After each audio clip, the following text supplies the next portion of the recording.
So good evening. Our topic tonight, once again, is Southern Kaduna Crisis, land grabbing, terrorism, or communal violence. What is it?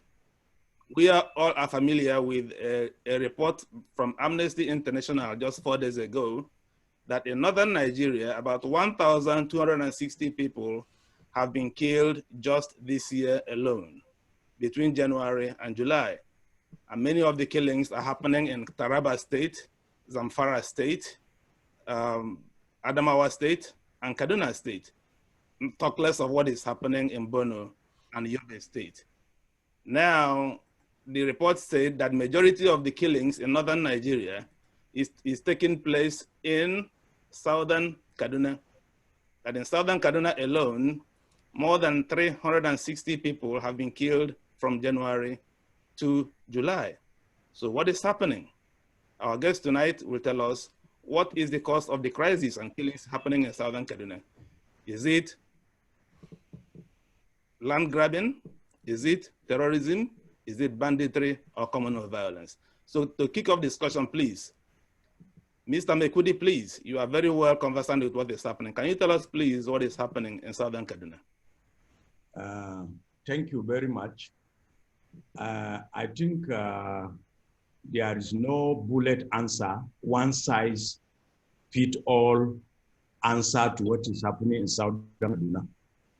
What we are having there is a colossal human tragedy in which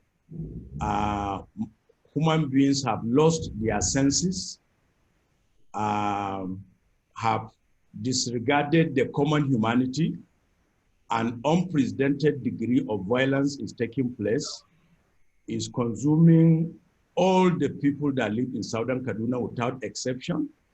There are Christian victims, there are Muslim victims, there are aggressors on all sides. But it's like you want to view a river in the middle of its course, you will not understand anything. If you want to follow a river, you have to start from the waterhead, the middle, up to the time it forms a delta. This unlimited degree of insanity and violence that translated into tragedy did not commence today. It did not start yesterday. That was why in my earlier engagements with Channels Television, I said the crisis is complex, is age-long, and is complicated, meaning that there are many factors responsible for this tragedy. And all stakeholders that are interested in finding out the root causes, the drivers, and ultimate solutions must live above board in terms of objectivity to try to understand what is at stake before we can come up with a solution. So to me, largely, it is a communal disturbance that has been mismanaged to reach a higher degree of violence and insanity. It started very simply, like every simple tragedy, and if it is mismanaged, it has the propensity to escalate, assume greater dimensions. The roots, far back about 40 years ago, the only thing we knew was inter-ethnic, inter-religious skirmishes, violence, and uprisings. But in 2011, the crisis took unprecedented scale. The documentation is complete. It's not my personal opinion. It has been captured. United States Institute for Peace, they have a publication. Human Rights Watch, they have a publication. United States Institute for Peace, they have a publication. United States Institute for Religious Freedom, they have also made a publication. The Kaduna State government set up a commission of inquiry, a judicial commission of inquiry, which was chaired by the then current Chief Judge of Kaduna State. And the President Goodluck Jonathan also set up a presidential panel of investigation under Sheikh Ahmed. So this knowledge and bits of information are all in the public domain. And in that case of 2011, the conflicts took place in about 28 communities, which is unprecedented. And the report indicated that 80% of the loss of lives took place in Kaduna State. 80% of the killings and the deaths took place within Kaduna State, and largely within Southern Kaduna. So these problems have their roots in primordial fault lines: religion, ethnicity, poverty, and other drivers of conflict that are known all over the world, but they have not been properly managed. Emotions, sentiments, political considerations were allowed to take upper hand in trying to discuss these issues. And now they have landed us in a very, very big trouble that Southern Kaduna needs to be salvaged. Southern Kaduna, I repeat, needs to be salvaged because the conflict is destroying the economy, is destroying the environment, is destroying the livelihoods of people, is causing a very big, monumental human tragedy. And since we have common humanity, all human lives matter. It is not for us to start pointing accusing fingers or blames across the board and say Mr. A is guilty or Mr. B is guilty. What is at stake now is, one, understand the problem, two, to come up with solutions. And in this process, we have to close rank. If not so, we are all going to be consumed by this ugly incident. Thank you very much. We thank you very much for this brief presentation, for the introduction to the topic. Dr. Phillip Hayab, please, what do you have to say in your introductory comment as well? You can unmute yourself, please. Oh, yes, I have. Thank Yes. you. Can you hear me? Oh, yes, we can hear you. Thank you for bringing me on to this conversation.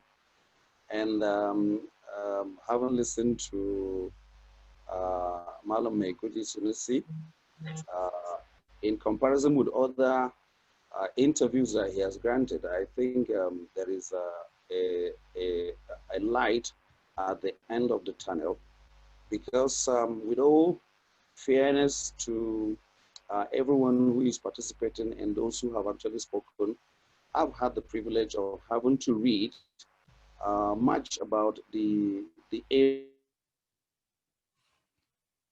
Initially, it was called Southern Zaria in almost all the records, colonial records, before recently that there was a shift when our people maybe were no longer comfortable being called Southern Zaria. They settled for Southern Kaduna. That is a subject for another day. Now, with all fairness to history, the problem that is raging in our area is not a 40-year problem. Many people have tried to simplify a very complex matter.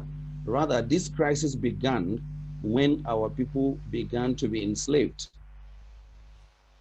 And this is one issue that I've often said wherever I have the privilege to talk, that until we come to the reality and accept that there was a wrong in the past, and then we seek for a solution to say, okay, maybe our people should be apologized to. I think most of these tensions, they have a longer history, 200 years or thereabout, than what we are seeing today. Now, as I've said somewhere, there was also this uneven treatment of the Zazzle people or the Hausa people coming, or wherever the Hausa person lives in what is today Kaduna State, being superior, and then wherever a Southern Kaduna person comes from today and lives in Kaduna, he's inferior. And these are some of the issues, unfortunately, that have actually extended and then have reached the point of what is happening in the villages. I actually had the privilege of growing up in my village.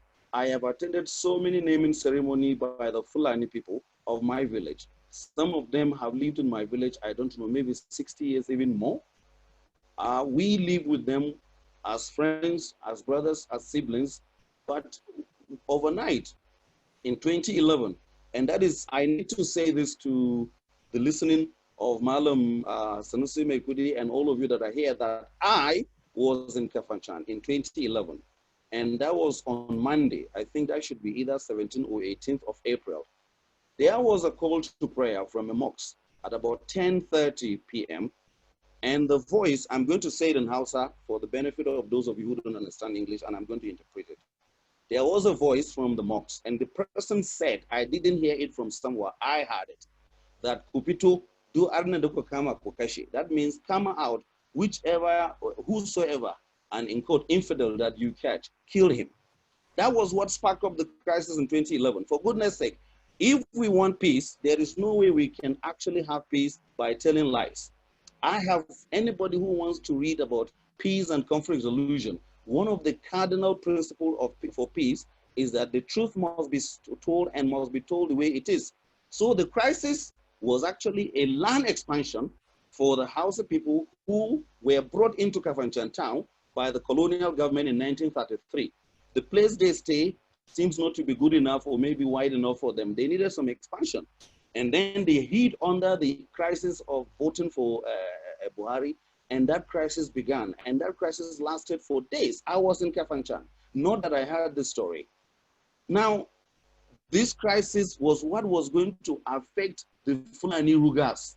Unfortunately, they do not live inside Kafanchan, because the story had it that when this planning for this crisis was undergoing, some Fulbe people who live in the villages were actually maybe recruited or brought in to say, okay, you start the killing of the people in the villages and we will take care of Kafanchan. Unfortunately, that was not the way the crisis happened. For the first time in the history of Southern Kaduna, in Hamland that I know of, that some people went to Fulani communities and there was crisis. It has never happened in our place, because I grew up to know that we have always had the Fulanis for a very long time, because we farm ginger and we need the dongs to farm the ginger. So if you talk about Fulani in Hamland, they've lived there for a number of years and we've always had them as friends. They will go to Bauchi and they will come back. Now, this is the way the crisis happened in 2011. For what I know, there are villages that this crisis never happened. But when the killings that was going to start this year, or sometimes last year, that has continued, some people have called it reprisal, some people have called it other names, they started, and then villages were being marked. There are videos, there are audios that people have done to say, you, the people of this place, we are going to come for you. And when they say they used to come, and anybody who lived in the north will know that when a Fulbe born and live, who was born in a Ruga, let's say in a community, once they speak Hausa, we are able to pick up the Hausa they speak. We know that the voice that was on that audio was not the voice of anybody that will not be that of the Fulbe. Now, what happened between us and the Fulbe? What is the connection between the Hausa settlement that is supposed to be inside Kafanchan and the Fulbes in the communities? That is the truth that has not been told. And that is the crisis that has actually led to what is happening today. And then what the governor would say, that people were killed, they paid them money. Well, I was not everywhere in Southern Kaduna, so I would not know where Fulani were traveling and they got killed. But I think, with all fairness to history and the facts that are on the ground, most of the people who got affected were Fulbe who have their sons who have actually grown into city life and they have learned about money, and they are the ones in connivance with some of these people who carry out this, who perpetrate this crisis. There are lots of Fulbe communities that have never been immersed in any form of crisis. If you go and ask them why, they'll tell you that their sons and daughters are peace-loving people, Basidi and Iska. That is what they'll say. And by Basidi and Iska, it means they do not have rogues. So rogues, now, they carry out killing because, after all, what is the value of a rogue? A rogue is maybe somebody who had cows in the past and no longer has cows today. They are the ones who are involved in castle wrestling. Now, we've been accused of so many things, but I know an average Southern Kaduna person is not good enough in terms of controlling cows to be able even to engage in castle wrestling. It has to be someone who understands the lives or the behavior of cows to be able to wrestle cows. Now, so some of the things that have happened is that have mounted to this kind of crisis that is happening in Southern Kaduna, to my mind, is number one, the issue of inferiority and superiority. We can have the same, we can attend the same university in Kaduna State. If I'm from the southern part of Kaduna, I might even come with a first class. The person who comes from the other side of the divide is likely to get a fat job, earning job, a paying job, and I, with my degree from the other side, even if I am better, I'm likely not going to get it. These are some of the things that have filtered into the kind of troubles we have today. The other thing is that the government, particularly this current government, has not been fair in its treatment. When this crisis began in 2014, 2016, I personally, 2016, I wrote to His Excellency, the Executive Governor, to say to him, he contested elections on using two words. He said he was going to be fair, fairness and equity. Now, he has not treated this matter with equity. He has made very provocative statements that are not supposed to have been made by a leader.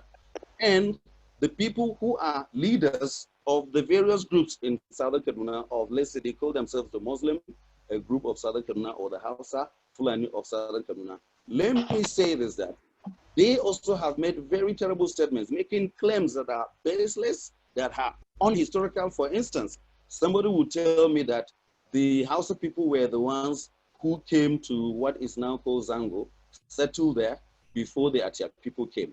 That is fallacious. That is without history. Nobody who has gone to any university, studied history, will make such kind of a judgment. That person will be a very pedestrian kind of argument. The truth is that we have lived in this place maybe 4,000 years or less. But the coming of the Fulani to our place, because they came first before the Hausa people, it's recorded 1700. And then the Hausa started settling in the villages, Tangu, Kachia, Kagarku, Jagindi, and then Panda, and towards to Kefi. Now, if we want the truth, is that they can live with us peacefully if they do not claim that they are the ones who kept us there. I am not one who believes in violence. I have never advocated for violence, and I will never.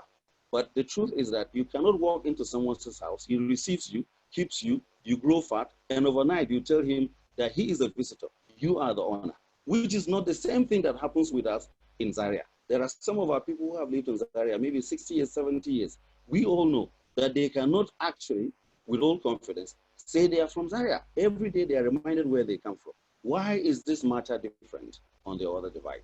These are some of the issues that have actually caused the escalation of this crisis.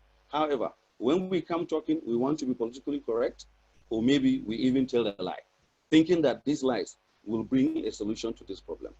Let me say, as the case in Kenya, as the case in Rwanda, when there was crisis, the people accepted where the wrong was.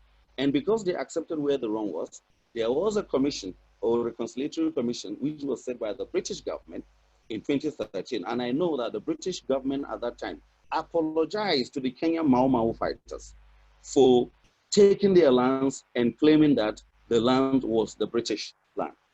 Now, that is a positive action in the right direction. I have often said, I have once said this to the emir in the presence of the emir of Jama'ah, that if I were him, I will apologize to the Southern Kaduna for the enslavement. Their people enslaved our people for over 200 years. It is not just enslavement, Daniel, and those and the other listening audience. When the colonial government lasted, when a Hausa chief and his group is asked to come and take taxes, they could break open the barn of a Southern Zaria person and feed their donkeys and their horses with the grains that these Southern Kaduna people are supposed to eat and survive for the next 1 year.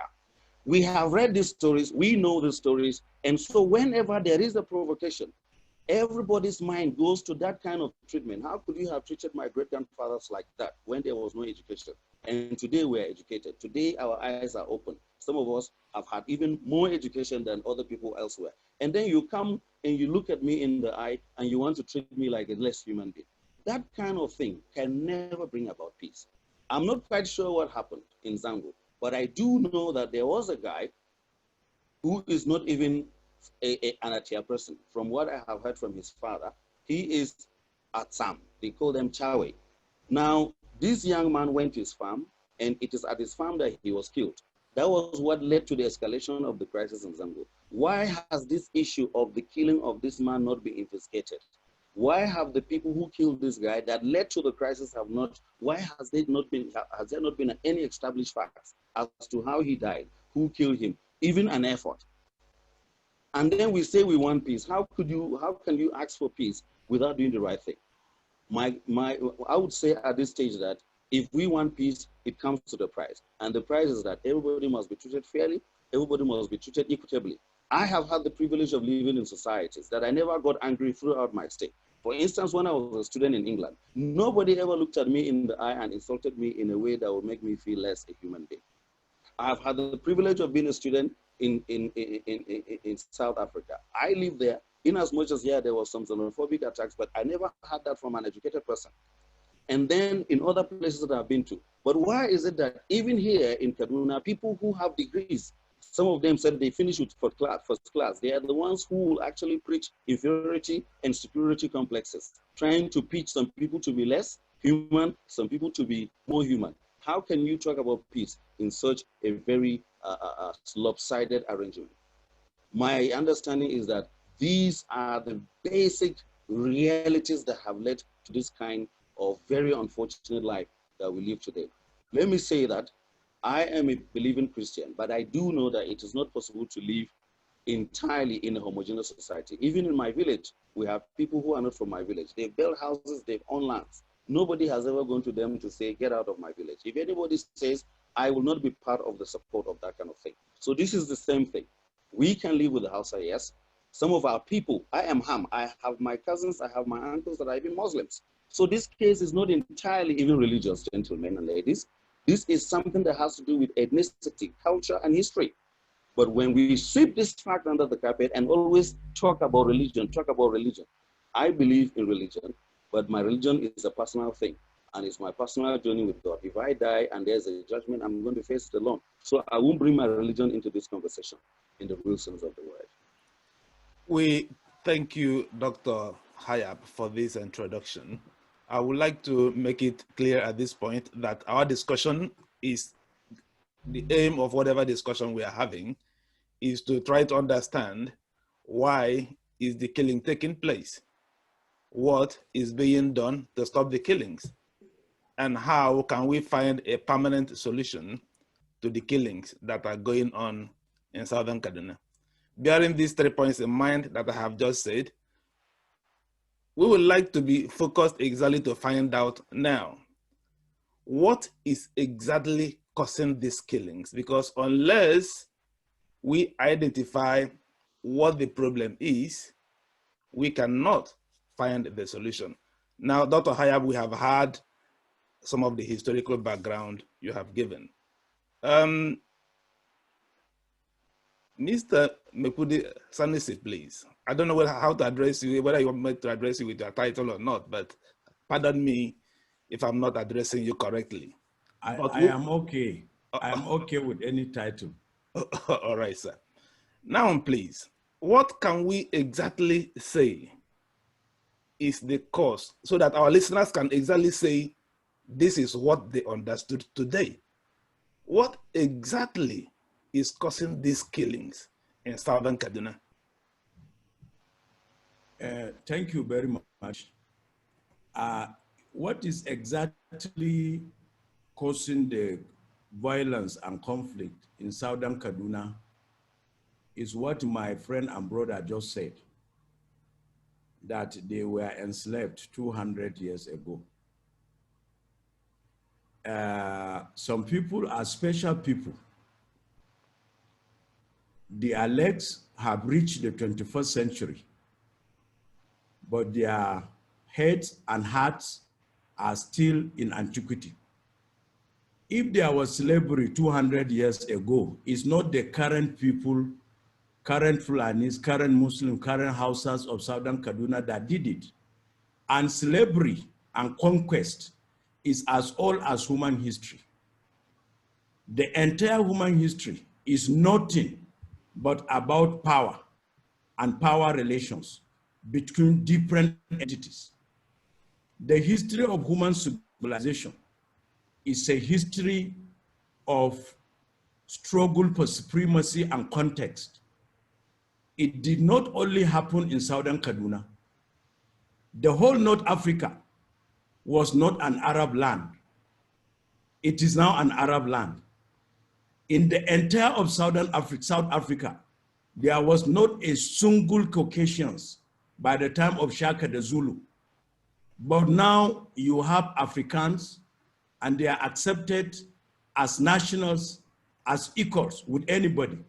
The entire territory of Australia did not have anybody outside the Aboriginal people of Australia. People that produce Cathy Freeman, the Olympic medalist. The entire territory of North and South America belonged to the Red Indians, the Maos, and other people like that. But now you have Caucasians. That is their home. That is how God made the world. If I'm going to decide my activities today with what happened 200 years ago, 500 years ago, try to right the wrong of the millennia, I think I have a lot of work to do. And I want to ask my friend, I respect scholars. I am not one, I am a student. He was in Kafanchang, and he had unusual call to prayer. And when he had unusual call to prayer, and there was a speech in Hausa, which translates in court that if you see any non-Muslim, finish him. Okay, we're happy. Why is it coming in 2020? There was a commission of inquiry in 2011 set up by Governor, His Excellency, Governor Patrick Ibrahim Yakoa, who is from Southern Kaduna, who is a knight of King Lumumba, and who is a good Christian, and he is the first son of Southern Kaduna to become a governor duly elected in Kaduna State. He set up a judicial commission of inquiry. And he opened doors, advertised in the newspapers, television and radios, and say anybody who knew the immediate and the remote causes of this conflict should come forward and give testimony in writing and orally. Where was Mr. Phillip Hayab, who had this excellent information? In addition to that, President Goodluck Ebele Jonathan set up a presidential commission of inquiry, presidential panel of investigation. They came to Kaduna. They spent 1 week in Arewa House, one of the organs of Ahmadu Bello University, Center of Historical Research and Documentation. They also published in all the dailies that people with vital information should come forward and give testimonies. But I hope my fellow panelists can give evidence that he has actually go there directly in person and deliver this vital information that is now given to a television on the media. If he has not done that, posterity will judge him for concealment, for being associated to a material fact, which he refused to reveal at the time when it matters. In addition to the 2 judicial commission of inquiries set up by the state government and the federal government respectively, the Human Rights Watch sent a team of researchers. They came to Southern Kaduna. They spent 90 days, 3 solid months, and they compiled a report. They compiled a report, and that report is still there online. It can be Googled. People can look at it and they can read it. So, in addition to unequal treatment, he made allusion that they are being regarded as not complete human beings. And they have been derogatory, even though they have distinction. And they are being third-class students from other parts of the tribes and other parts of the country or state are being honored. Let me put it to him and to the general public and for posterity that Southern Kaduna is abundantly blessed, but they do not know how to count their blessings and thank God for that. There is no position in this country that they have not held. They have held Chief of Army Staff, Vice Chancellor of universities, ministers, ambassadors, federal permanent secretaries, state government permanent secretaries, state government, state governors, senators, lawmakers at parliamentary level, lawmakers at the state level, members of the state executive council. Virtually apart from the presidency, there was no single position that the Southern Kaduna ethnic groups have not held. And if, as of today, they are still talking of marginalization, I will leave it to them, between them and their God. Right from First Republic, they had members at the National Assembly during parliamentary. They have Jacob Jato, they have the Chiroma of Kagoma. They were there right from the beginning. During the Second Republic, they have senator, they have members, House of Reps. So I wonder, what did that stop them from becoming? And look at Group Managing Director, NNPC, the most lucrative job.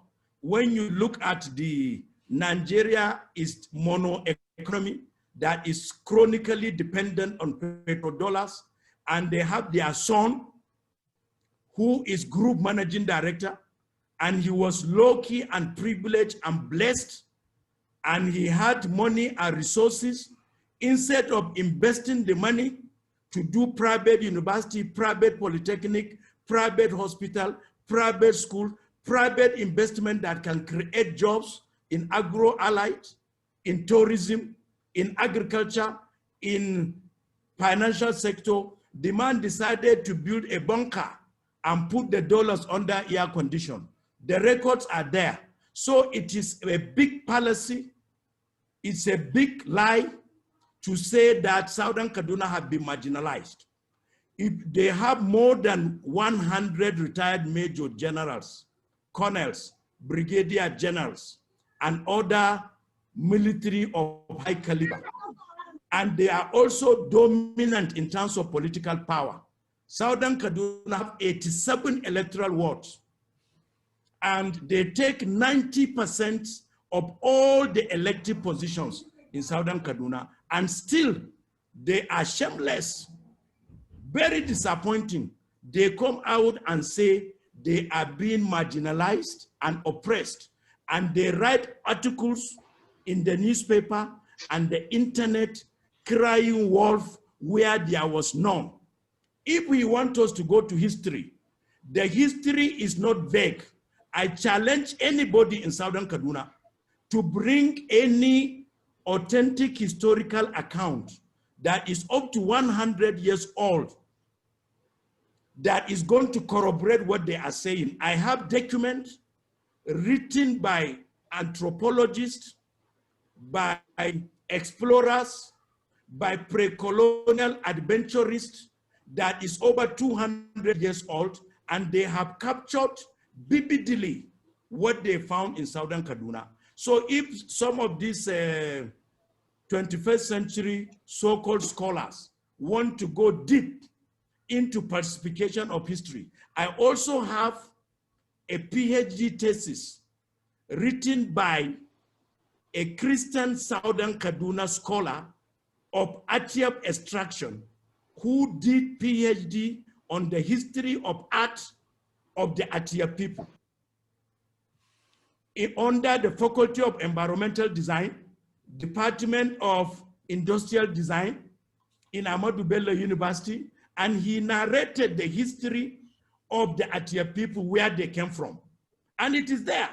They should go and look at it online and find out if what they are claiming today, that they are descendants of Nok civilization, corroborate what they say.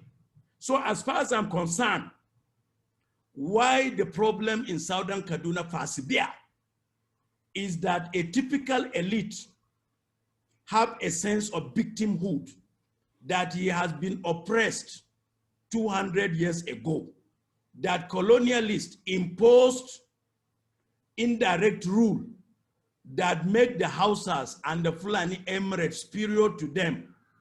But independence was achieved in 1960. Schools were opened, and the greatest ladder of social mobility is education, and they have unfettered access to education. And that education has to be applied practically in our lives. When a whole people, an entire branch of humanity, decided that they have to live on government jobs, they don't know entrepreneurship, they don't know self-employment.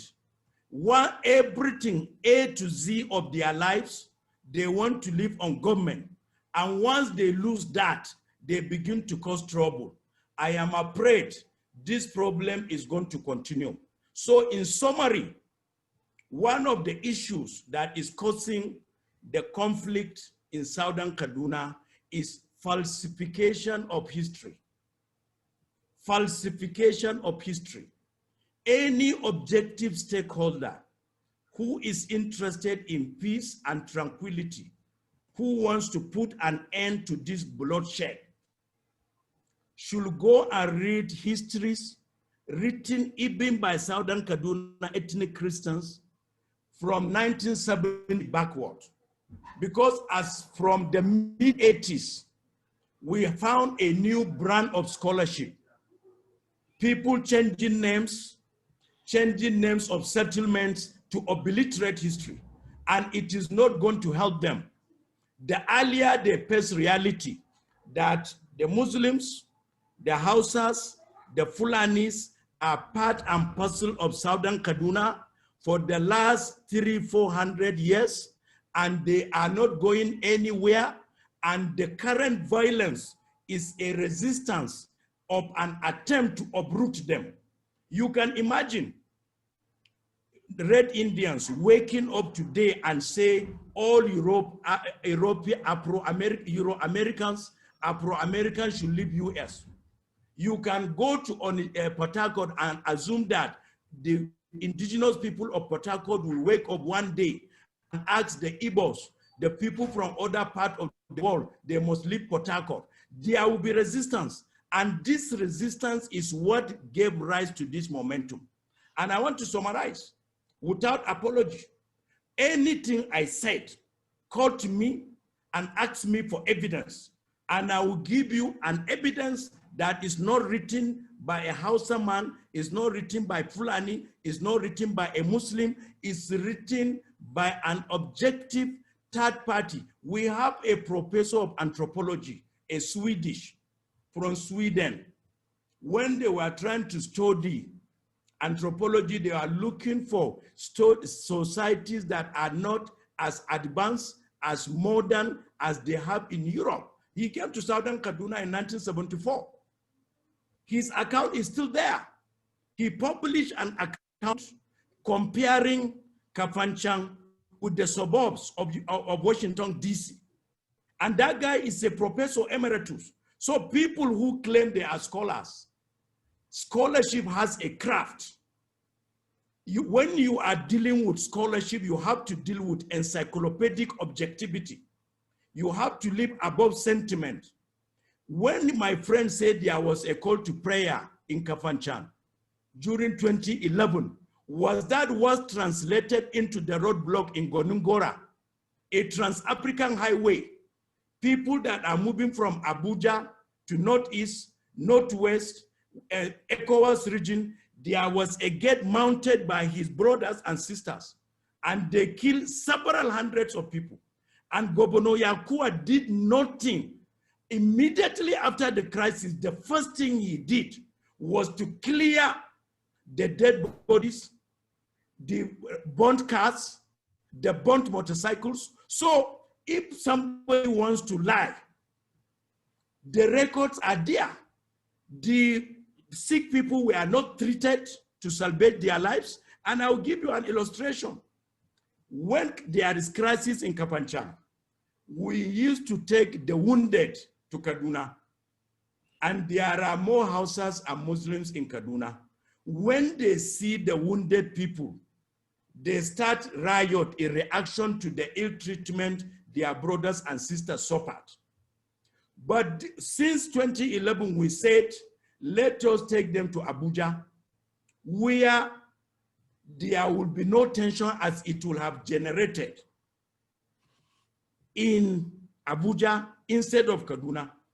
There was a roadblock that was mounted in Padang Kagoma, the village of Governor Yakua, and the commander superintending and marshalling and commanding the illegal roadblock is a retired major general. And he was shot by the army escort that we are taking these patients, 10 of them to hospital in Abuja. And when they were denied right of passage, which is a universal fundamental human right of passage, they have nothing to do with the complaint at the locality, but they were denied access to medicine, and they all died. And the Commission of Inquiry set up by President Goodluck Jonathan indicted that Major General and said he should be prosecuted. So if anybody is conquered at any point in time, I have no apology, because Julius Caesar is being celebrated today because of his conquest. Brutus, all the great generals in the world. So if you are weak and you are conquered, the best thing you need to do is to become strong and defend yourself. You cannot come in the 21st century and start talking of injustice of 2-3 centuries ago. I too have my own ugly story to tell. Mr. Sanusi, how I was enslaved and conquered. Mr. Sanusi, we thank you very much. I think we have, I think we are getting a good perspective of what the problem in Southern Kaduna. I think in my mind now, I'm trying to get an idea, and I'm sure our listeners also are getting some ideas on what some problems are. I think on one side are those who are angry of injustice. On the other side are those who feel that they are now indigenous in this area, and on the other side are trying to uproot us from where we have now made our home. At this point, I would have had some questions I would like to ask, but because the speeches, the presentations have taken a lot of minutes and we don't have the whole day, let's start taking questions immediately from those who have been listening. But that shouldn't, hello, that shouldn't be before I react to Mr. Sanusi. Okay, you can react, but please let's not take that. Let's not take a long time, yeah? Yeah, you do well not to insult people when you talk. I have heard you talk on TV and you've been blabbing for a very long time. I'm very excited to put you under a hot seat that you're unable to know the history. The man you're talking about, the Swedish person you're talking about, I have read him. I didn't read by the roadside. I earned my degree through hard work. There is no single one Fulani person. I'm going to show you records of 1700, which I have read. I went to the oldest department of Hausa in the world, which is University of Hamburg. I studied the Zazzau Chronicles there. There was no single Hausa settlement. And that is also to respond to Jamil, who has asked the question that the Fulani, the Hausa people were brought into Kafanchan in 1933. How come then they enslaved our people 200 years ago? Let me explain. Now, when the jihad began in Sokoto, Gobir was the first to fall. And that is why the emir of Gwandu is the most senior emir in the whole of northern Nigeria, because that was where Uthman Danfodio first defeated, and then he implanted his son. And then therefore the jihad continued and people were moving. So some of the people who moved from Gobir, which is now called Sokoto, or the area now that Sokoto is very famous for, they moved to as far as what was going to become Kachechere, in somewhere around between Atiab and the Gorok. And then some people ended up in what was Old Jama'ah. Old Jama'ah, for those of you who know Kaduna, is between Kaduna State, is between Gidan Waya and Godo. That is where the Musa and his team, the people who went to the emir of Zazzau to seek for the flag, and they called them Kunesoa. Who are you? They say Jama'a del Ruru, many people, and they gave them Jama'a del Ruru. It was established there. So it was from there that the slave rates were actually launched. But Kefi raided the area of southern Kaduna. All other villages like Kachia, which is actually Kachia in Hausa, and not Kachia, they were also participating in this raid. So, but because the old Jama'a people stayed there until 1926, when they were moved by the colonial government to Madakia. When they were moved to what is today Madakia, they were moved there because there was river blindness in the water that they were drinking over there. And when they stayed there, only 7 years they stayed in Madakia. And then Kafanchan had been established because of the railway, which began in 1920. The work actually began in NS 1923, and by 1926, the rail was ready for use. Now the Hausa applied to be moved from where they were into Kafanchan town, and they were settled where they are. So this slave rates doesn't have much to do with the town of Kafanchan. The town of Kafanchan is a very recent history. It's not up to 100 years. I can give you facts. And this man he's talking about, who studied about the melting pot, that is the way the urbanization of Kafanchan and Washington, D.C., is an anthropologist. I studied African studies and anthropology at the University of Birmingham and at the University of Ghana. So I actually know about some of these works you're talking about. I've read C.K. Mick. There is any history of the Hausa and Fulani in our area beyond 220 years. So all the falsification of history, which is actually the bane of this crisis, Daniel and all the listeners here. If you want to live in peace, you have to tell the truth as it is. I would have lived in Zaria. If I had been born in Zaria, I would still not claim to come from Zaria because there will be no local government that I will be able to locate myself. Once I say I am Ham, from the ethnic group I come from, I have to come from the Nok area. And that is what it is. The Ham people and the Atia people migrated to the same.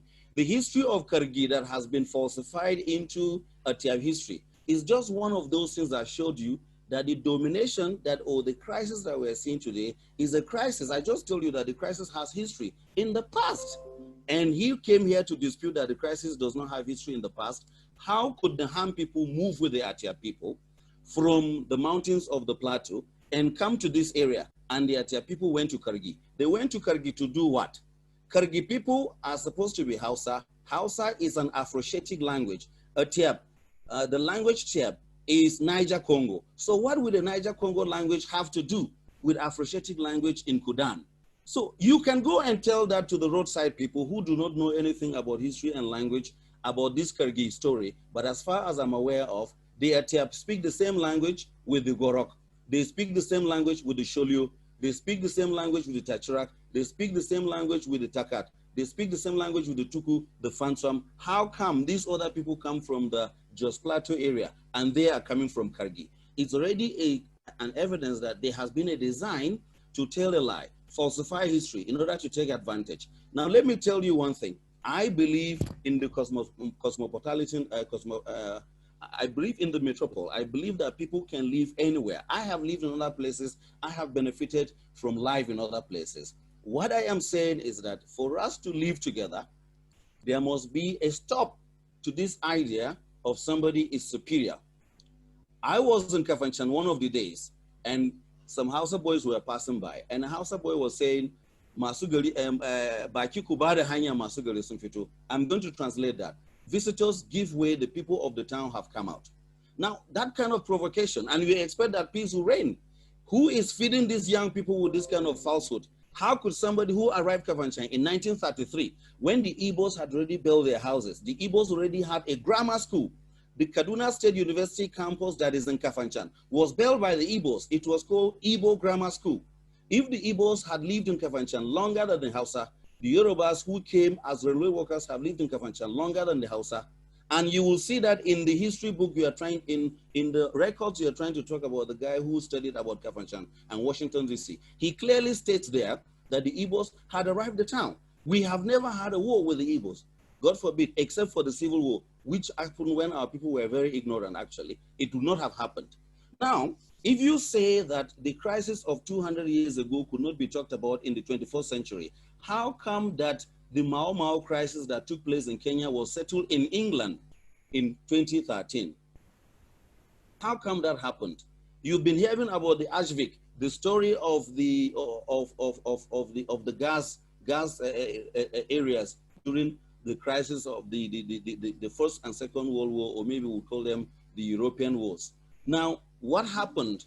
There have been meetings, there have been apologies. If you go to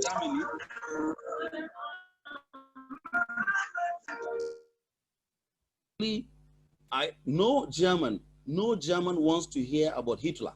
Nobody wants to associate with a past. But Maikudi rightly said here that he is very proud that our people were enslaved. And anybody who is proud that our people were enslaved, be rest assured that these are the kind of people who actually preach unevenness in society and inequality. I believe that we can live together. We can live together when the truth is told. That is what I believe in, not this kind of lies that some people come on the media to spew, thinking that nobody has read. I have read all the books you're talking about. Dr. John Kajit, who is also in Southern Kaduna, has read these books. If you want, we can actually meet with you if you're open to reason, not insult. And let's talk about this at another You are welcome any day. Dr. Hayab, thank you very much. Welcome. My house, everybody knows me. I have more than 10,000 friends in Southern Kaduna. Yes. And so you also have schoolmates, hello, let's not. I am open to anybody. Let's. Anytime. That's okay.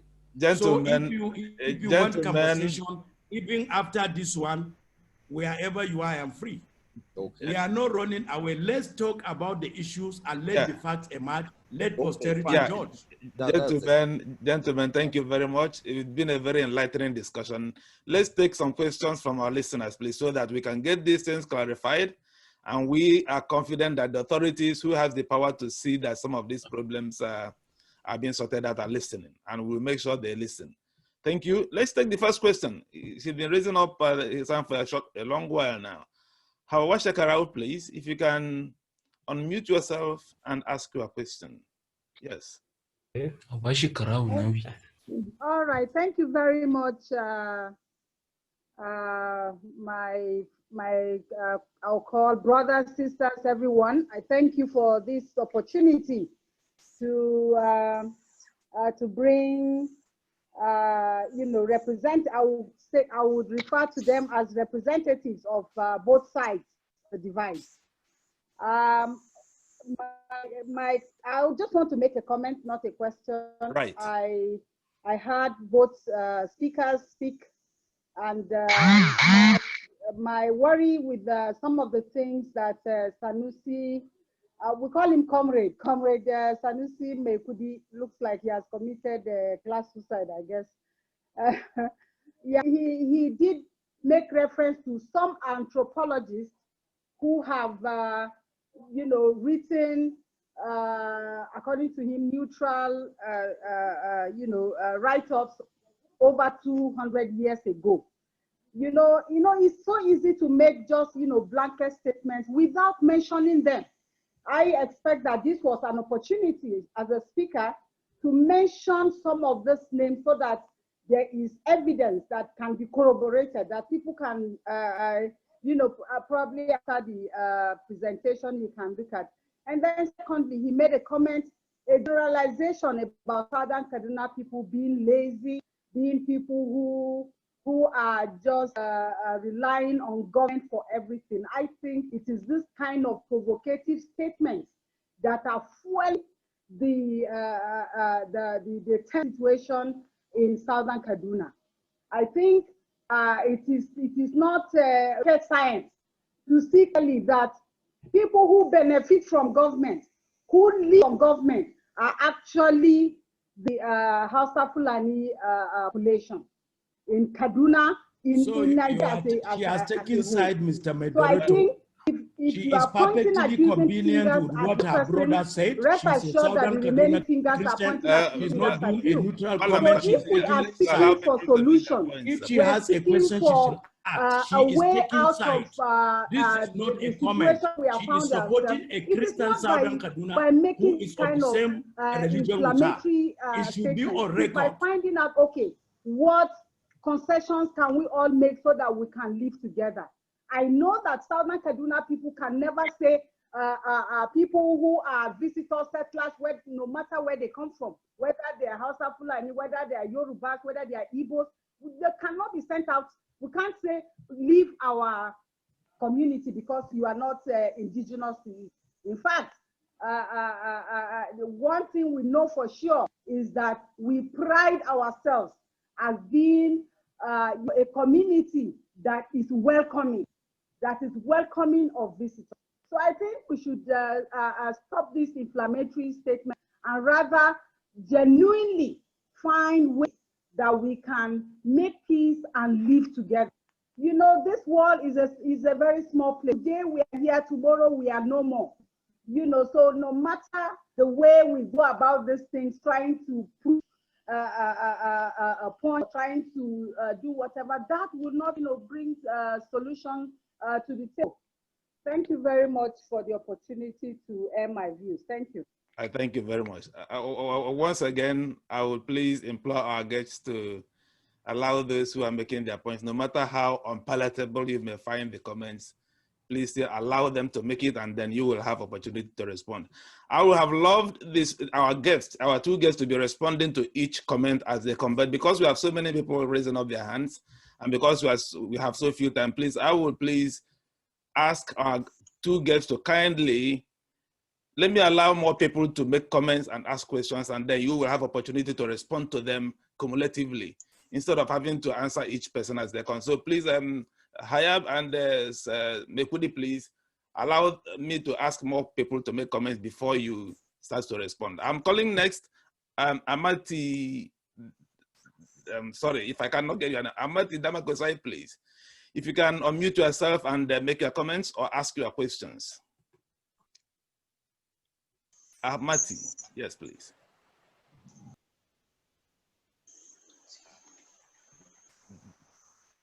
Damakosai, are you listening? Hello. Yes? Hello.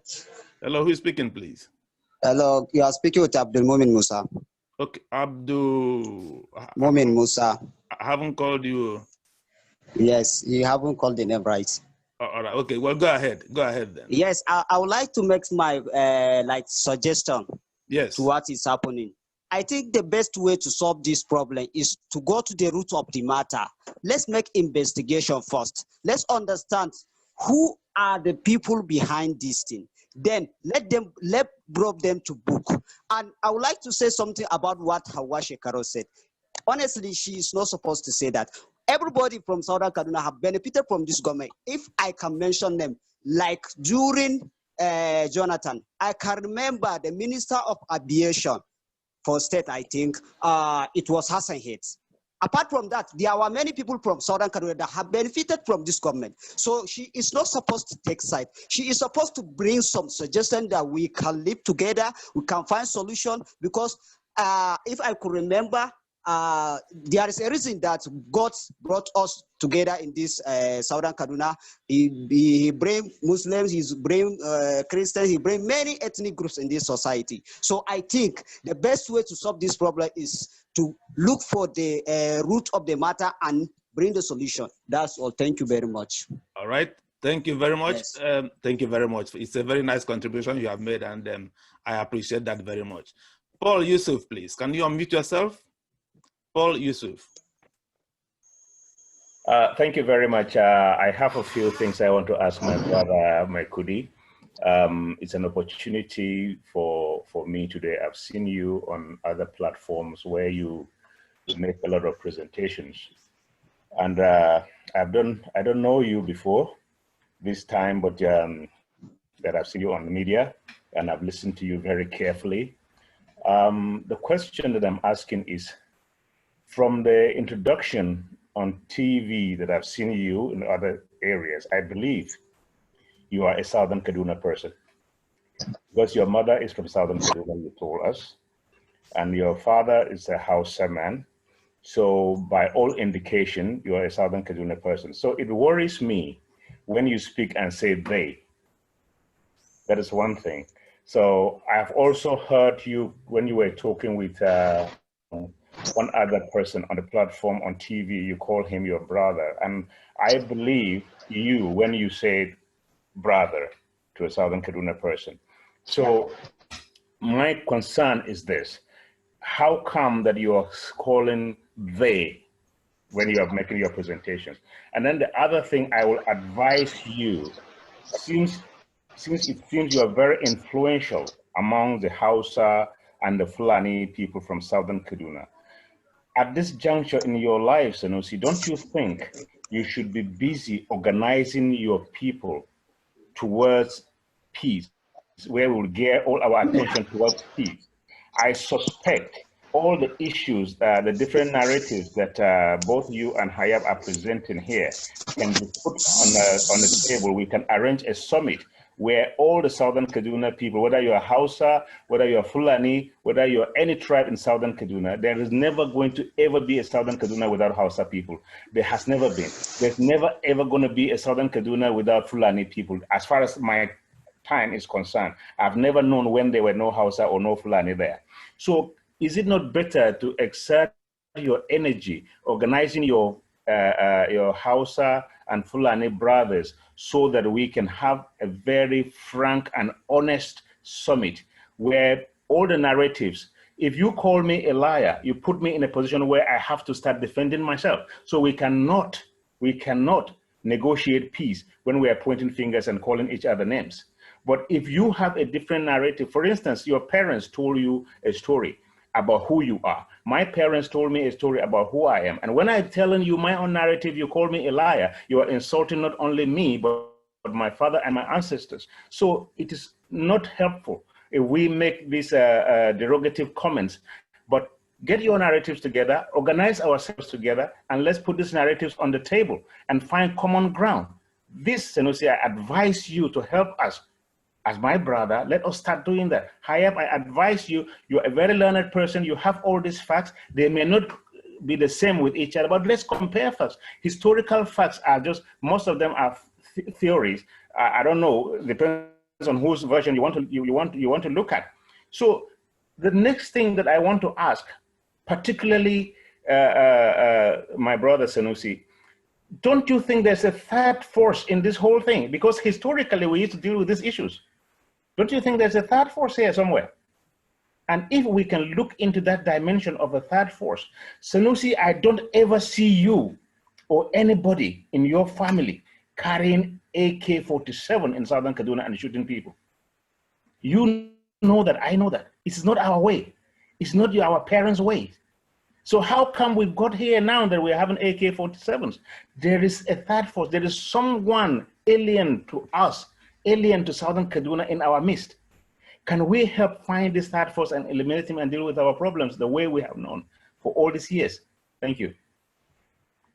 Well, I thank you very much. And because these some of your presentations appear directed to Mr. Maikudi, I think it's fair to allow him to respond at this point. Yeah, thank you. Thank you very much. I wish to salute all the people that commented and asked questions. You know, Sanusi Maikudi is an individual. He's not a ghost. When I was enrolled into early Central Primary School in Kafancham, our class was a mini Nigerian. Because of the railway station in Kafancham, we have an equal number of Yorubas, Igbos, Southern Kaduna, other tribes, and the Hausas. If somebody wants to know more about us, let him ask our classmates. They will have a lot to tell him. And as of today, I am an economic player in Southern Kaduna. I have investments, woodworkers. One of my managers for the last 10 years is an Atiaf girl called Godia Ruth Sani. She's a Christian. And my religion is different from hers. And I found her trustworthy. I found her professionally competent. I found her capable of doing her job description successfully and satisfactorily. We do not come from the blue moon. Most of the people that go to the media and talk about the crisis in Southern Kaduna, they are doing it without really understanding the internal dynamics, the level of integration, interdependence, mutual solidarity that is taking place across the divide. A lot of people don't know. So I agree, Hawa Evelyn Shekarau, the chairperson, Nigerian Association of Abuja, she said, if I make allusion to references, I should cite them. She knows my address, where to find me more than any other person. If she wants, she can request, I will oblige her. 1. 2, about organizing the Hausas and the Muslims. It's a work in progress. If you care to follow the social media, there is a group called Southern Kaduna Muslim Youth Foundation, MyFOSCA. I'm their chairman, board of trustees. And all the ESCO members are youth that I mentored when I was at home, and they are now lecturers, federal universities, federal colleges of education, federal polytechnics. And they are, I got this idea after attending training on Commonwealth Youth Development Manual. It classifies youth between organized youth and unorganized youth. If you organize youth, you bring them into one umbrella, they go and register in Corporate Affairs Commission. They have aim and objectives. They have registered office. They have faces and voices which they represent. You can handle them better, you can manage them better than when you let the youth and say they are in charge. I am sitting here and I'm telling the world with all humility, with all sense of responsibility, that I have done my part in terms of organizing the strongest Muslim youth organization in Southern Kaduna. And they have never been violent. They have never been aggressive. What their mandate is to provide a voice on our side, because it is necessary. If everybody is talking, if everybody is giving his own version of the equation will never be balanced if the other side is not heard. That is why institutions like Elombah TV are doing a very fantastic job by bringing us together. And when I say brothers to somebody in Southern Kaduna, I really mean it, because that is where I know. That's where I know. But people are rejecting me every day. You are from Katsina. No, it's my father that is from Katsina. And I have done what every proud citizen will do to Southern Kaduna. I organized the first indigenous trade fair in Kapanchang under the Jama Chamber of Commerce, which is an affiliate of Kaduna Chamber of Commerce. I have investment in real estate, in agriculture, in computer training school, where I have trained more than 2,000 students that are now using the computer literacy certificate of New Frontiers Computer Training School, and they are using it to get jobs across the country. And I have scholarship. I don't want to lose my reward from God. I'm not going to give the number. So I have not been just a media person talking about the problems without doing a corresponding peace building mechanism. If you look at, look at Matsirga, is my mother's village. It has been obliterated from the surface of the earth.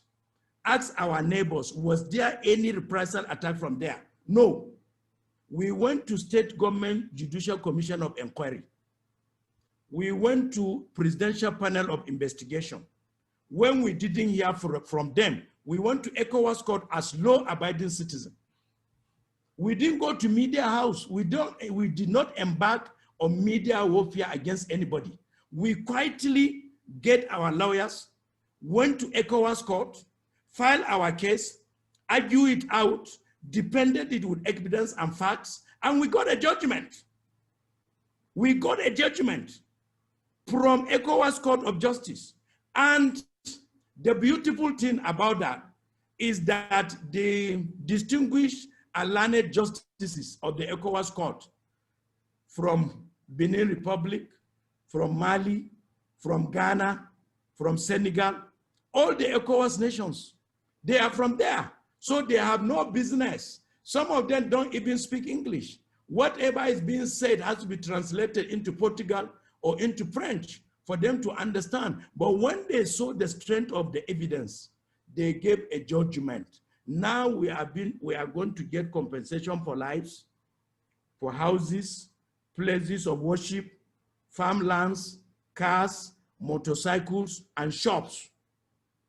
Because that incident took place in the era of social media. All those playing role used to capture the disaster through video, through audio, and through still pictures.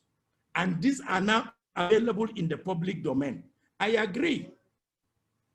By our nature and upbringing, we are supposed to be global citizens.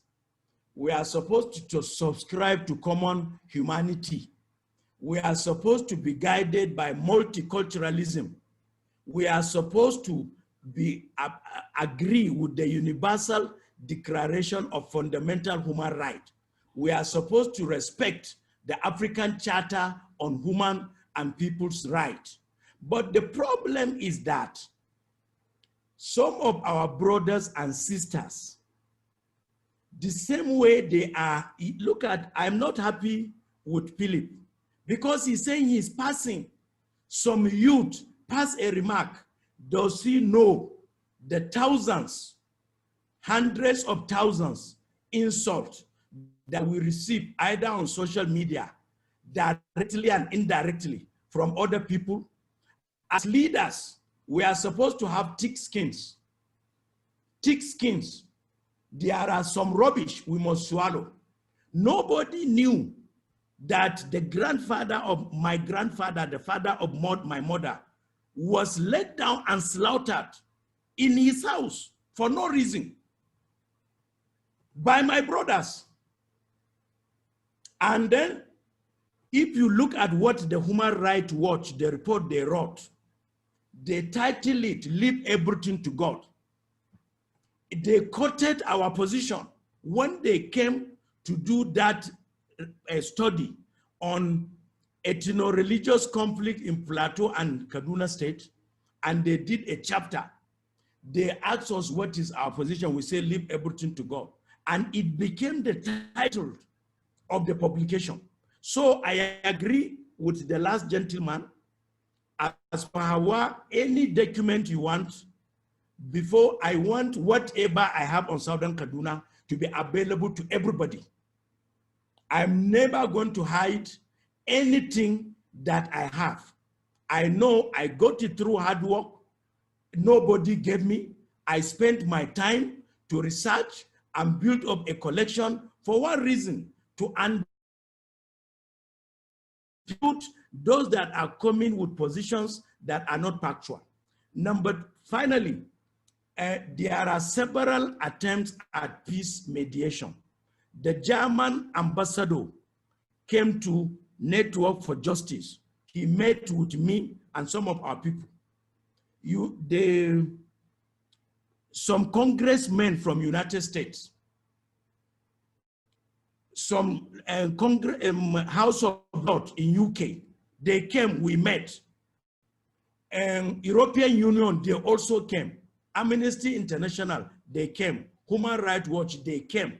Senate committee set up a committee under Senator Kabiru Gaya. In addition to the Senate committee, Nigerian Bar Association set up a committee and they came and they visited the site. Vice President, His Excellency Vice President Yemi Osibanjo, came to Kaduna when Mr. President Buhari was sick and was hospitalized in London. He came to Kaduna Government House. He interacted with across the board. We made submission. He went to his office back. He called Sukafu, they made submission. They called the Sakamuda Southern Kaduna Muslim Ummah Development Association, we made submissions. All these submissions have been done. There was no time in which we refused to make ourselves available for dialogue. We made our members available to the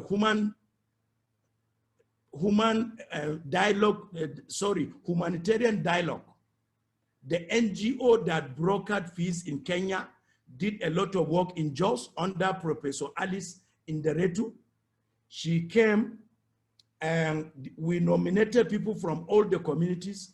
They worked together up to the time of the signing of the Kapanchan Peace Declaration. People who are interested should look at it up in the Google and see the roadmap that was created for the peace in Southern Kaduna. But it is not, the tragedy started long ago. It has built a momentum. And as I have said in the opening remark, before Phillip wanted to put a finger that he was incapacitated. Sorry. It looks like it's just a 1 minute. Is it possible to actually allow people to contribute as well? I will. Please. So what I'm saying,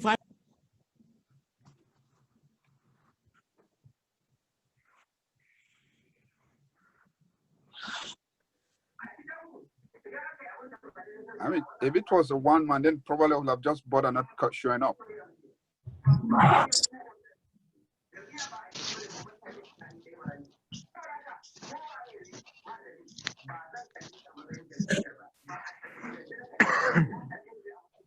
Can you hear Elombah? Daniel. Hello, Daniel. You can continue. Thank you. You can continue, Mr. Dan. Hello, Daniel.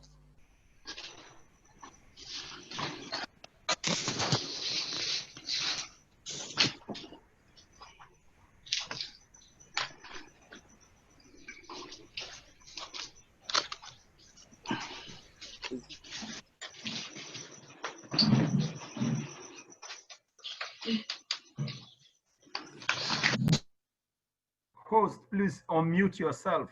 Host, please unmute yourself. Host, please unmute yourself. Daniel, please unmute yourself. Oh, I'm so sorry. I didn't know I was mute all along. I'm so sorry. All right, let's always allow our guests to make his point. I don't know why someone interrupted him. If you want, no, I think there has to be fairness now in the setup. There has to be fairness in terms of the time somebody's taking and also other people. Right. We are here to go to contribute. If it becomes a monologue, then there's no need for us to be here. That's fine. Thank you very much. I very much accept your point. So let's ask Mr. Femi Falana, please, if he's still here. Mr. Femi Falana. Yes, I'm here. Mr. Moderator, distinguished guests, ladies and gentlemen. Can you hear me? Yes, sir. Yeah, I'm delighted to participate in this all-important discourse. And I wish to thank everybody, particularly those who have expressed themselves frankly and sincerely. And I think we have all learned from the submissions that have been made here today. But let me first of all say that we should be very careful as members of the elite on both sides and on our side to appreciate that the Nigerian ruling class has the responsibility for what is going on across the country, not just in Southern Kaduna. But you are talking of Chief Junkun and many crises that have remained unresolved for ages in this country. But what happens is that members of the ruling class do not talk of ethnicity or religion or tribal sentiment when they are locating oil blocks show themselves or selling the assets of this country, either in the name of privatization or concession or whatever they call it, or even when they are tearing money at the central bank, what they call intervention fund. They never give such intervention funds to the poor and the marginalized people of our country. So when our people are set against each other, it is for the benefit of the ruling class and not for the masses, whether in southern Kaduna or in northern Kaduna. Our people are the same. Poverty is the same everywhere, and that's what I'm going to say. The duty of the Nigerian state, Section 14 of the Constitution, is to guarantee security of everybody and the welfare of every citizen. Section 33 has prescribed that the right to life is fundamental. So if anybody loses his life through enemies, it simply confirms that the state is incapable to guarantee the right of every person to live in our country.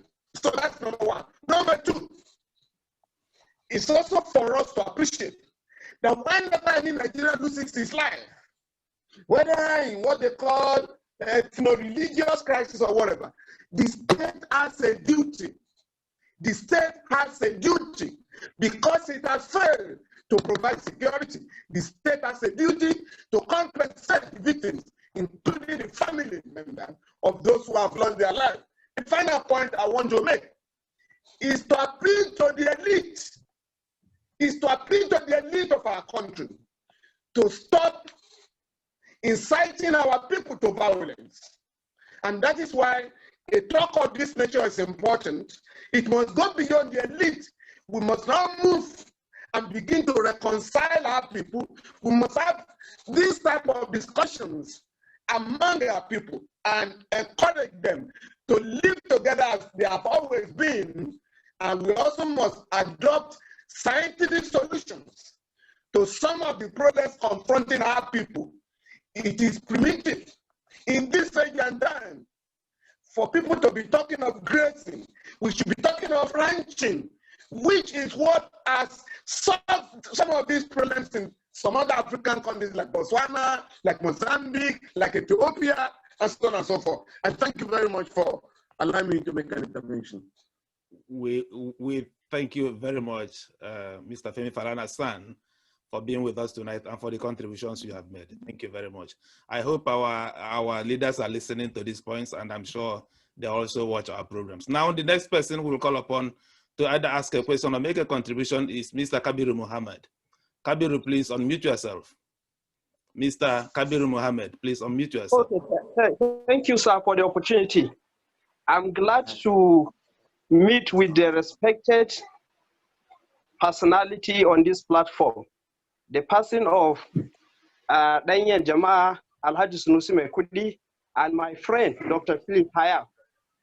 Please, my question or rather comment is to please plead on us, especially the elite that are busy making all the debates, bringing histories that may not help us in Southern Kaduna to bring back the previous peaceful coexistence that we used to have. We are capable by our knowledge and experience to bring people together, especially the youth, to pave way for peaceful coexistence, to devise ways and means by which we can forge ahead.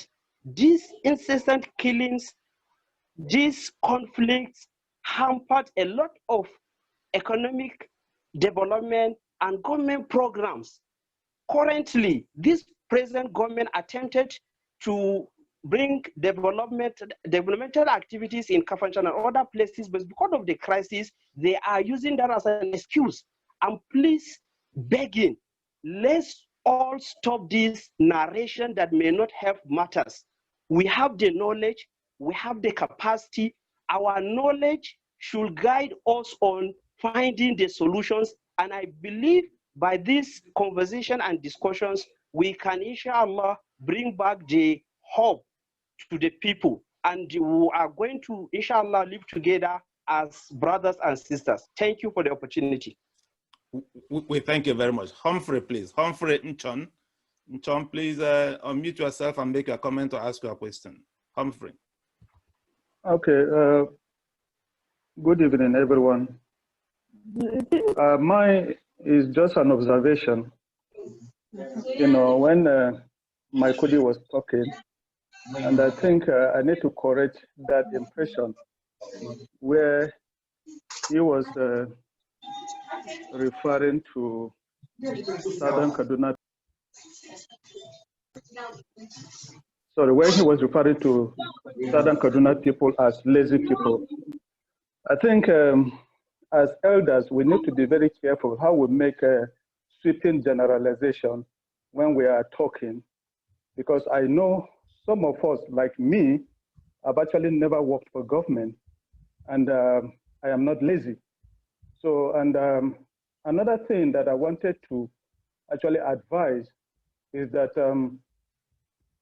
we should look at other societies, how they're able to work, like Singapore, where I know very well. That is where I actually studied. And I know they have Muslims there, they have Buddhists there, they also have Christians. So we can try to borrow a lead, maybe study such societies and see how they're able to live. And it will further help. But again, I think we also need to be sincere to ourselves. It's not about, you know, argument, I am right, and this other person is wrong, and this one is correct, and all that. You know, we all know the truth, and we must learn to tell ourselves the truth. Once we're able to tell ourselves the truth, then we can find solution to this problem. Thank you.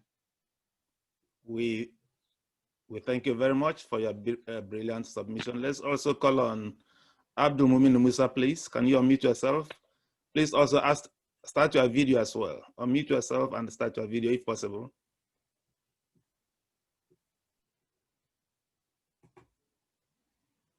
Abdul Mumin Musa, please. Are you still here?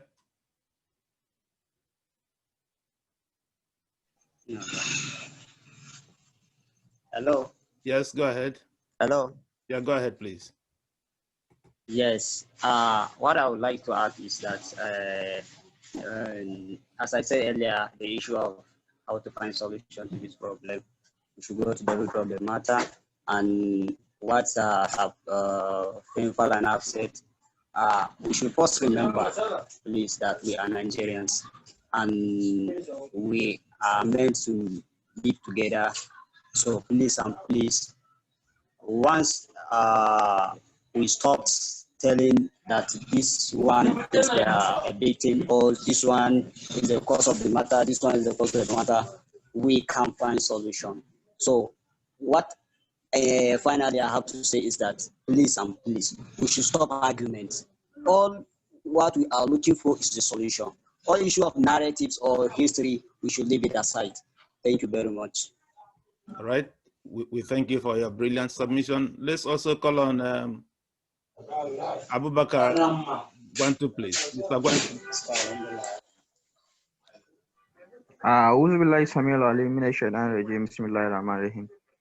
Good evening, everyone.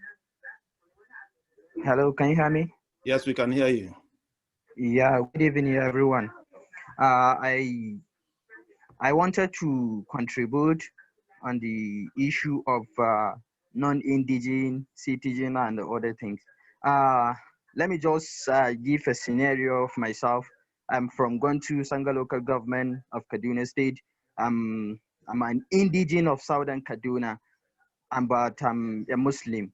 So if you just look what is happening, is that because I'm a Muslim? If I said I'm from Southern Kaduna, some of my brothers there, they will deny me. They will tell me that you are a Hausa, you are this, you are that. Why are you telling us that you're from Southern Kaduna? Is that because I'm a Muslim or whatever? What we are hoping or we are calling on here is that solution. Let's all find solution for this problem, not blame. You understand? Not blame. We have all the histories. We have all the history of the Hausa people, the Fulani people. If you take my local government, Sanga local government, where I come from, we're peace-loving people. We don't have any referral attack, all this attack of a thing. We don't have this problem. We sit with the Hausas and the Fulanis. Like in my own grandfather's farmland, we have Fulanis that the best, they settle in that up to today. I was born and grown up with those Fulanis. So let's all find solution. What is the solution? What is the way out? I call on my uncle Sanusi Maikudi and my senior brother Hayab. Let's join hands together. We the youth, most especially we the youth, we need to at least follow, take from them. You understand? Let's follow. Let's just take from them. Please, solution. We need solution. Not fighting this. No. Let's not even stop all this blaming of a thing. Putting blame on this. I think at least let's find solution. Thank you. All right. We thank you very much. We call on our next speaker, Lady Gbadebo, please. Yes. Thank you very much. I am glad to be part of this meeting, and I'm delighted that I decided to join. Because I'm not from Southern Kaduna, I'm from Osun State. I'm sitting right here in Osogbo, and I find it interesting what I'm listening to. I am a journalist and a lawyer. All my life, I've been a political reporter, and I've always heard about the Can you hear me? Yes, we can hear you. Go ahead. Okay. At the very beginning, I listened to Mr. Maikudi Sanusi when he started his opening speech. I found it very interesting that he traced the universal history of conquest and power relations. And I think he made the conclusion that if you're weak and you do not want to be conquered, you need to make yourself strong. That to me is a very powerfully loaded statement. But nicely, when Awa made a comment, her comment or intervened, I noticed that in the response of Mr. Sanusi, it became a little less confrontational. I noted that. And I come to the conclusion that I had always thought that the problem in Southern Kaduna is one of intolerance among the people that live there, the different people, indigenous visitors, whatever you call them, that live there. But I noticed from Mr. Sanusi's comment that it's much, much deeper than that. However, because he was able to become a little less confrontational, I see that it is not impossible to reach a truth, really, if a peace commission will allow people to speak out and give out their misgivings. It is possible that a truth might be found. For me, this has been very, very eye-opening, and I am glad this is taking place. Thank you. We thank you very much for being with us tonight, for creating time to attend this gathering. Thank you very much. Ibrahim Bature, please. Can you unmute yourself? Ibrahim Bature, can you please unmute yourself and make a comment or ask your question?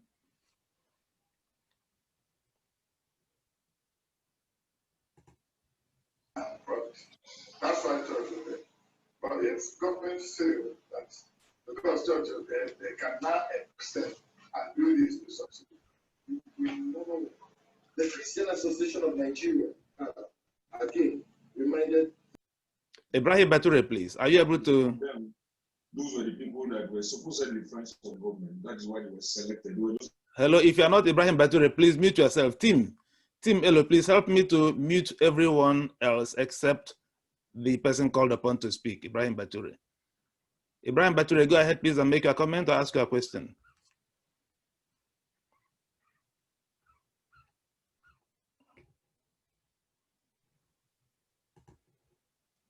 Ibrahim, go ahead, please. We are not hearing you. And you are not muted, so why? Now, let me put the earpiece. Are you hearing me? Yes, we are hearing you now. Go ahead. Okay. My contribution is very simple. You know, people are saying that we shouldn't study history. It's not true. The essence of any history in the world is to know your presence, know what happened before, then you now adjust for the future. What Southern Kaduna needs to know is that for any society to develop, there must be peace. And for any feast to occur, there must be unity and understanding. So honestly, I lived in Southern Kaduna for some years, from 2003 to 2004, 2006, I think 2 years. I know there are peace-loving people, but I don't know what happened. Very few bad eggs among the Southern Kaduna peoples are causing this mime every time. So if they could be able to understand that in a country or in any society, you need a bistro, you need an indigene for that society developed, then Southern Kaduna would be a very good place. Somebody like me who have interest in animal production, I find Southern Kaduna as a very good avenue where I can invest. But honestly speaking, many people like me are discouraged to come and invest in Southern Kaduna because of the crisis. So if the people can understand that it is when they allow people like us from Katsina, from Kano, to enter into Southern Kaduna with a free mind that, okay, I'm coming to part of Nigeria to invest in any production or in anything. So if that the region will develop and the people of that very region will get richer because they have a very good climatic condition. Because as an animal scientist, I can tell you that it's one of the best climate to keep animals. It's one of the best climate to rear even foreign or even exotic breeds. All those exotic breeds that they can produce 30 liters, 25 liters of milk per day. So I just want to a poem whereby, though I blame illiteracy, poverty with all these problems, but quite sure we need elders that could be able to speak to the youths, to speak to us that, see, for this region, for the world to develop, we must allow people from outside world to come and feel free. If people can come and feel free, so that means we can make a meaningful progress. I think that's my take. So it's Lepo Sokapu and other union that is controlling most of the populace to sit down together, even with the Muslim Ummah, with Sokapu Christian pastors and other leaders, to sit down and rethink that this crisis is just chasing away people. There are a lot of investment opportunities around the community. Ginger production, for instance, is one of the best places where ginger can be produced. Not only ginger, there are a lot of crops that can be produced within Southern Kaduna. They have one of the best climate in Nigeria. So if the only thing that is hindering the development of Southern Kaduna is peace, then why can't the elders educate people that we need peace for us to even attract investors? So I think it's the best time for the elders, since there are a lot of elders, including my own uncle Sanusi Maikudi and all the other contributors, to rethink that the best way to get Southern Kaduna working is for the people to accept visitors, to accept them as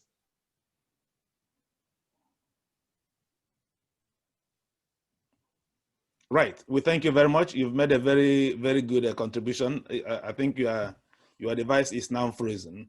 Before I call on other speakers, please, to make either. Yes, I think you. We thank you. Okay. Yeah, we thank you. Before I call on another speaker. Thank you. Before I call on another speaker, please, I would like our guests to address these 2 points. Please, other people raising their hand, allow us some time. We will soon come back to you. One of the questions asked by, I think it was Mr. Paul Yusuf, I think P. Yusuf asked that question. Is it possible that the problem in Southern Kaduna is not being caused by the indigenes themselves? Is there a third force that is causing the present crisis, that is causing all these killings? 360 people killed in 6 months in Southern Kaduna alone. Is it possible that it's not the Hausa community or the Fulani community or the Southern Kaduna Christian that is causing it? Is it possible there is a third force inciting this crisis? And then from there, speak on the solution. The 2 guests, first of all, before we come back. These 2 points, please. We'd like our guests, starting from Dr. Hayab. Please, if you are still here, unmute yourself, Dr. Hayab, to address these two questions. Yes. All right. Thank you, Daniel. Thank you, everyone. Let me quickly correct an impression that the crisis in our area is caused by our people. I'm very objective. I studied literature first degree. I'm a scholar of analysis. And what I know is that if there is any crisis at all in our area, it's always when our people cannot take it any longer. Our people are always on the self-defense, which is actually without any weapons, because there has never been a meeting that I've attended since I was born in my life, in my area, where a strategy for a war, particularly against people who live in our town or in our area, has ever been. I've never been in such a meeting. I've never held a gun in my hand. I've never bought a gun. I don't have even a cutlass in my house. So there is no way that somebody can come on the platform and create the impression as if Southern Kaduna people are actually the ones on the attack. Yes, I will blame our youth whenever there's a crisis somewhere, and then they maybe come to the road and then block the roads. If I am there, I normally tell them the people who are traveling are not part of the crisis. So if anything of this nature has happened in the past, it is regrettable, and then we need to do more education to raise the awareness of people about the fact of inclusion is actually something that is very pertinent to life. As I'm speaking to you, I just came back from Sokoto. I passed through all the states from Sokoto to Kaduna. If there was no peace, I will not arrive here alive. I think in the whole vehicle I traveled from Sokoto to Kaduna, I was the only Christian. But let me also say that the crisis in Southern Kaduna is not about Christian versus Muslims. No. This crisis, as I'm saying, for those of you who are saying we should forget about history, that is where the problem is. How did this crisis start? The crisis started when some ethnic group felt they were superior, while other ethnic groups were inferior. When our great-grandparents were attacked 100 and something years ago, there was no single person that was a Christian in Southern Kaduna until 1910. So if there was a crisis when our people were still traditional religious worshippers, and then there's crisis now when our people are Christians, some of them, then it means that the problem is not entirely religious. I think it has to do with what we started by saying there is an intent to grab someone's land. And the only way you can grab someone's land is by use of force. This is what is happening. And we say it should not be the case. We can all live together in this place. We can all make progress in this place, and that is possible.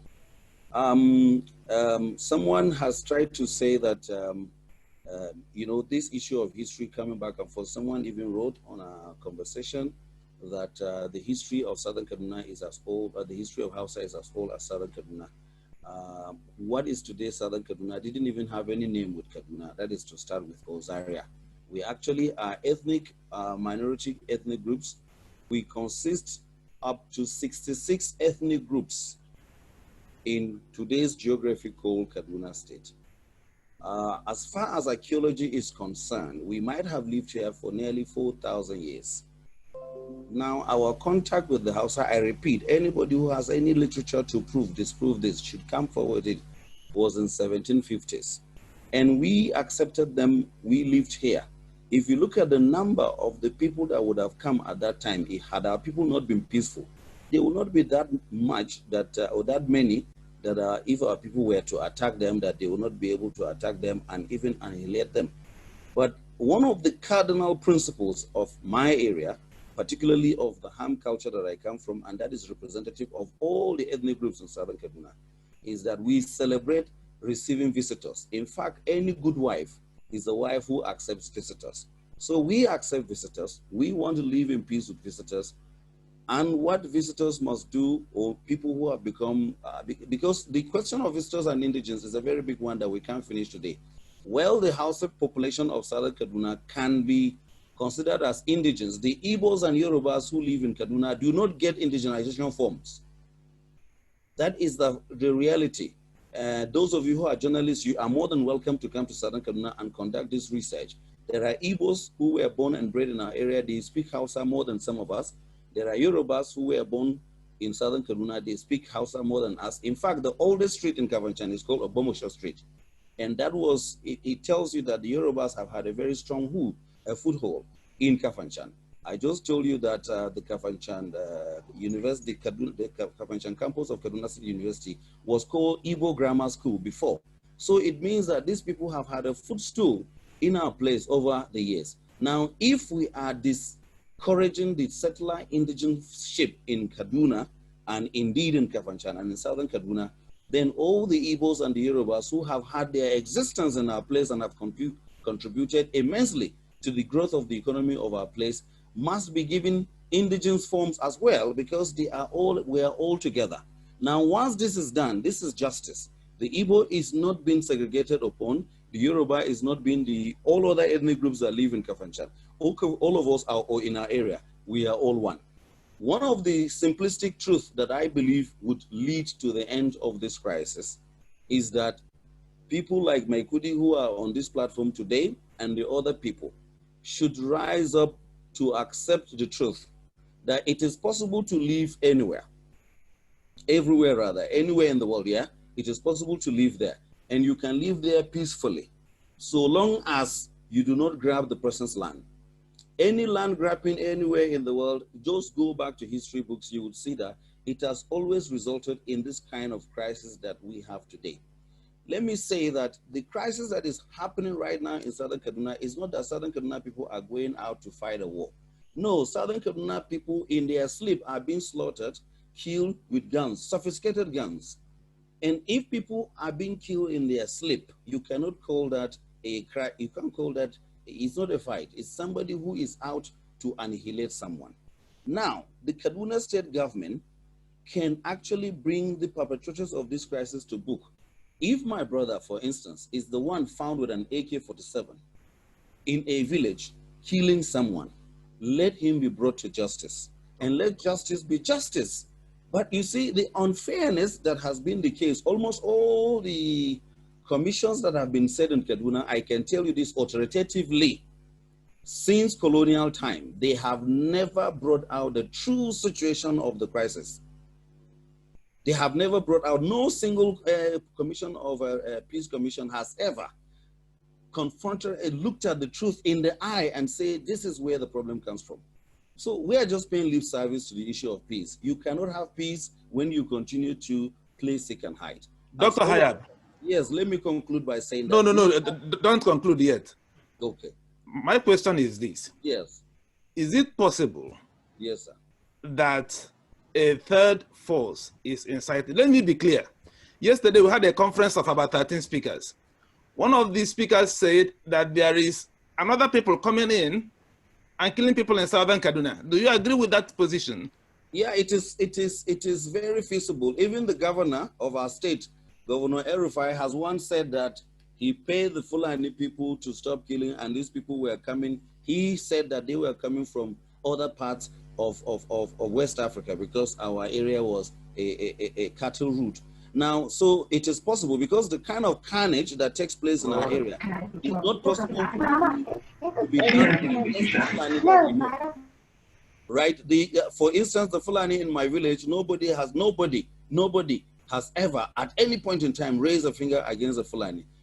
Some years ago, about 20 years, some cattle rustlers came to my village and rustled the cows of one of the Fulanis in my village. When the daughter, because he didn't have a male son at that time who was going to herd the cows, when she cried in the bush and the whole village came and surrounded the bushes, these people who rustled the cows of Malang Abashe, he's alive, he can be asked. No single cow of his was lost because my people came out to defend that he should not lose his cows. For him, he is part of my community. We have trained his daughters in school. They are currently in school. So there is peace in our area, in some areas, but there are some areas that people have been maimed and killed without a cause. What happened to What happens to Maikudi's parents is unfortunate. It should not be supported by anybody. If anybody would come to your house and kill your parents, that is very, very painful. And I don't know the people who did it, neither did I contribute, but I must say to him that we who understand the intricacies of life are really, really sorry about this that happened. And we actually will work together, if we can, to ensure that this kind of inhuman treatment does not happen in the future. Dr. Hayab, we thank you. Now, please, Mr. Maikudi, please, my question is this. Is it possible, what is your own take on this? Is it possible that the crisis in Southern Kaduna are not being caused by the people who are resident in Southern Kaduna itself, but by foreigners coming into the territory? Is that a possible scenario, in your opinion? Well, thank you, Dan. You know, my views on this matter are well known. I have previously said in my engagement with channels that the conflict is complicated,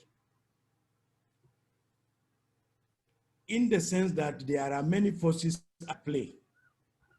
So in summary, you cannot rule out the possibility of having external hands. It cannot be ruled out.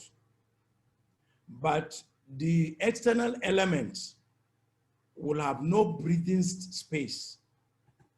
They will have no piece of land to step upon if we unite ourselves, call ourselves as brothers, and work together and accept common humanity. Mr. Hayab, he says he's from Ham. But as of today, as we are talking, I know one Alhaji Bako, who is a Ham man that used to live in Sabon Garinkwe with his family. And today, he has been chased away. He is now an IDP in Kagarko for the last 9 years. He is Ham, he's not Hausa. He's not Fulani, but he's a Ham Muslim. I go back to my earlier statement. If we are not going to say the truth, God will be out of this transaction. The only condition for God to take a seat and midwife and superintend over this exploration to understand the problem and marshal ideas, people, resources to resolve them is when everybody said the truth. All right. And the truth of the matter is that a greater percentage of the mayhem goes unreported. It goes unreported. We always hear the echo, but the first sound, we don't hear it. Today, somebody A can kill B, or X can attack Z. After X attacks Z, nobody knows, because Z is second-class citizen, is the one that does not belong. And when Mr. Z looked for justice and he couldn't get it, and he decided to resort to self-help, and then you will hear one-sided narrative. What I want to say is that it is a lie to say we are peace-loving people in Southern Kaduna. It's a lie. The people killed since I was born 1964 to date, there are more than 7,000. There are orphans who lost their parents when they were toddlers. There are people who lost family members. So the more we need to stop denying, it's not true. There is no Muslim, no Christian community that does not have bad elements among them. There are killer Christians, there are killer Muslims, there are criminal Muslims, there are criminal Christians, there are radicalized Christians, there are radicalized Muslims. What is required is for the patriots, God-bearing people, responsible people to build bridges and team up under the platform of common humanity, and then confront the bad elements that are pisting over this. And as far as I'm concerned, we also need to be honest. For example, the current government in Kaduna State said after discovering that Kaduna has a lot of people from all over the country. Bola Ige was born in Kaduna. Sunday Adewusi was born in Southern Kaduna, the former IG of police. Hajia Nureni Oladimeji, the retired permanent secretary, Ministry of Defense, that retired last month, was born in Southern Kaduna. We all know them. But the situation makes people to plea. It is true that there were Igbo elements, there were Yoruba elements. Even in Zankua, the first person to come with a camera, Rahim Photos, who was a photographer for more than 40 years, is a Yoruba man.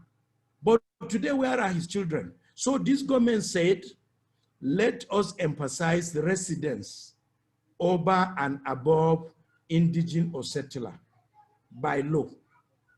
Some people protested that they don't want equality before the law. They protested. It is on record that this is an era of globalization. You want to move to anywhere, you live as law-abiding. So, as far as I'm concerned, peace is possible. We need peace more than any other person. All right. Because I don't want anybody to suffer what my people suffered. Mr. Maikudi, thank you very much, please. Thank you, God bless you. Yeah, because our time is now moving, let's allow comments, please. The rest of the people raising up their hands, please limit your comments now to just one minute. Our time is up. Please remove your comments to just 1 minute. We start from Southern Kaduna, Europe, please. Can you unmute yourself? Southern Kaduna, Europe, please unmute yourself. You've been raising up your hand for a quite while now. The person logged in as Southern Kaduna, Europe. Please unmute yourself. Thank you. Good evening, everyone. Actually, my name is Austin Iam. All right, Austin. And I live in London. I'm not speaking on behalf of Southern Kaduna, Europe. I'm speaking on behalf of myself and I. Really, I want to say that I just want to make a comment. I mean, my comment goes to Alhaji Maikudi, because I've watched most of, if not all of his interviews on TV and, everywhere. Now, like Mr. Paul used to say, it is worrying that Mr. Maikudi, who claims to be a Southern Kaduna man, will refer to others as they. Now, this is very worrisome. And secondly, let's get it clear that Mr. Maikudi is an appointee of Nasir El-Rufai. Okay? To the third point, Mr. Maikudi, at your age, which you are far, far older than me, and a lot of the people that have spoken well, are much more younger than you. Shouldn't you be worried the way you approach the TV station? Because if I were to go into peace, treaty, if I were to forgive, with people like you, I don't think I can do it. Because you don't speak like an elder. Okay? You always on TV, I watch you. If some of us, there are a lot of us that can bring you down from your high horse, okay, and place you where you belong.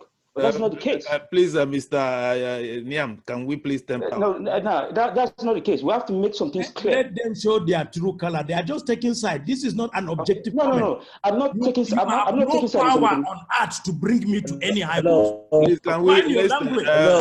Hello. Okay. Hello. Let me just finish my comment. He can respond. No, don't refer to me. Mr. Make Austin, your comment. Don't call my name again. Mr. Austin, please. Mr. Austin, please. Why should you be a partisan person? Okay. My age. Is that your problem? Just all right. Now, your problem is that the maturity you have. Try to bring me down. Thousands of you have tried. They have failed. Please wait. Please make thousands of you have tried and they have failed. This is someone that said. Austin, just wait, please. Wait. You should not allow them to insult us. No, You I'm ask sorry. us here to come and give opinions. I didn't insult you. We I didn't insult you. Austin, at my age, what do you mean?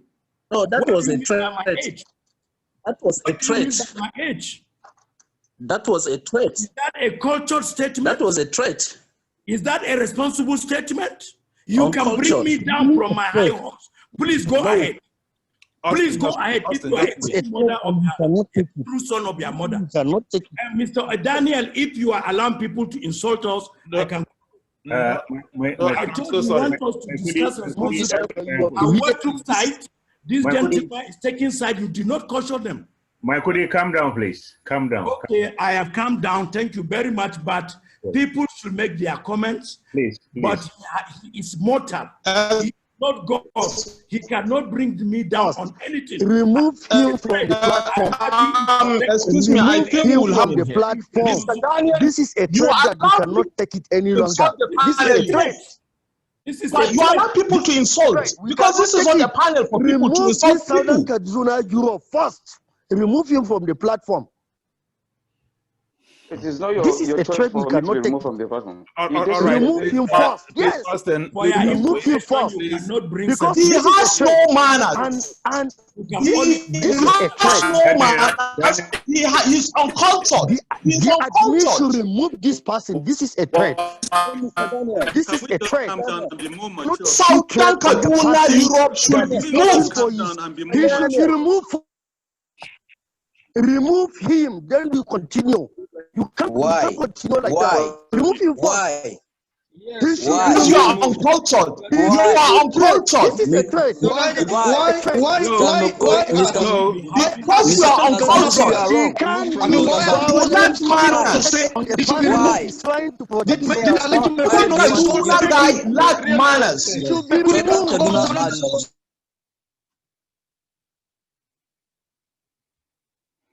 I have muted everyone. I think I was muted before. I think while I was trying to address Austin, logged in as Southern Kaduna, I didn't know. I think I was muted when I was trying to interject in his comments. Please, Mr. Maikudi, I apologize. I think the way you were addressed was uncalled for. You shouldn't be addressed in the way you were told that they will bring you down from your high horse. So, as the moderator of this program, I apologize profusely. You do not deserve at all to be addressed in that manner. Please, I'm sorry. And please, Austin, I've known you for a while. I expect you to address our guests with decorum and in a proper manner. You can make a comment without addressing my guest directly. Having said that, I think we have had a very interesting discussion. I particularly have been enlightened. We have only a few minutes remaining, and I think it will not be fair if some people who have raised up their hands for a while now are not addressed to make their comment. So please, I'll ask Maikudi, please stay with us for a while. And Dr. Hayab, please, I would like both of you to make a concluding comments after listening to the other people I will call up. I'll ask people to please calm you. I know this is a very, very passionate discussion, a very, very passionate topic. So please, let's allow the purpose of this meeting to be achieved, which is in finding solution. We haven't even reached to that part yet, and our time is already running out. So we will get to the part of looking for a solution before we conclude. And we have only a few minutes remaining. So please, I'll call on, I think I have. Mr. Moderator, can I quickly interject? One minute, please. I hope it's just a very, very brief comment.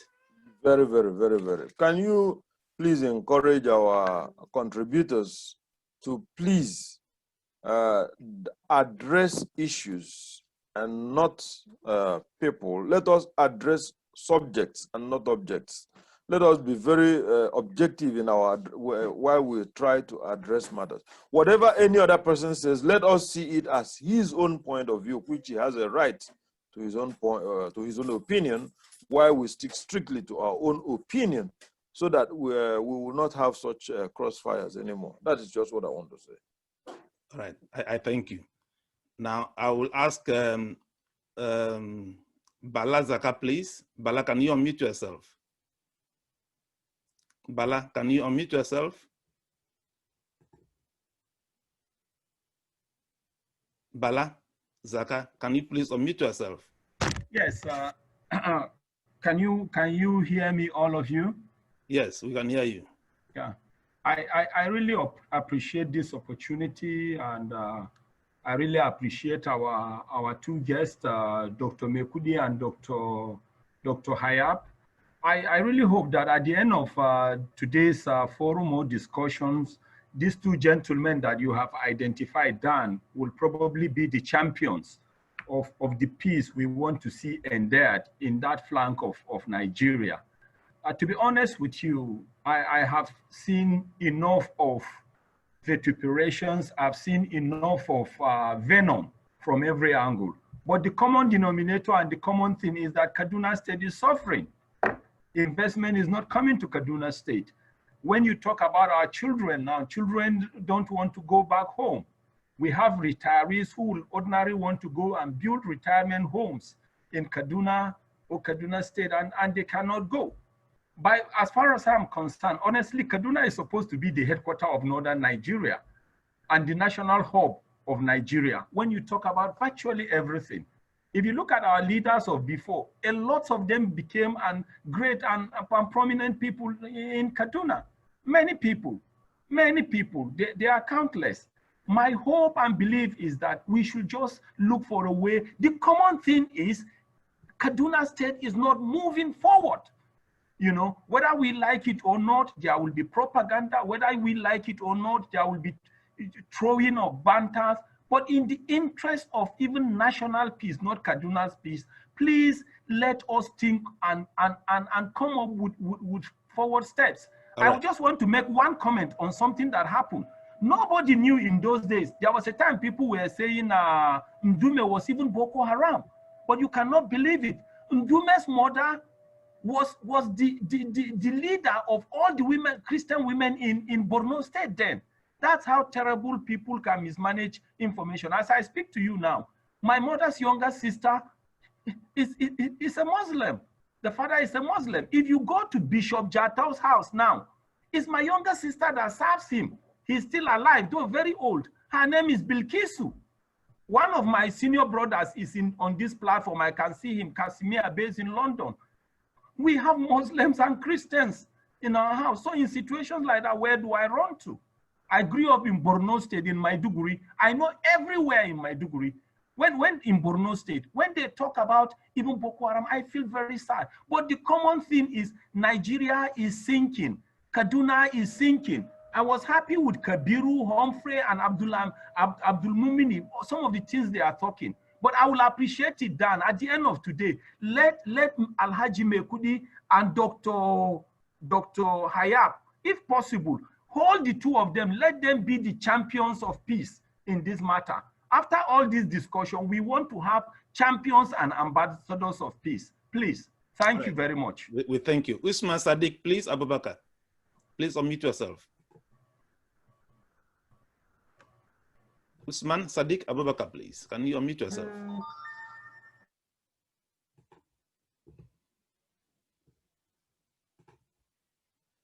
Usman Sadiq Abubakar, please. Hello, can you hear me? Yes, go ahead. Yes, I am here. Can you hear me, please? Yes.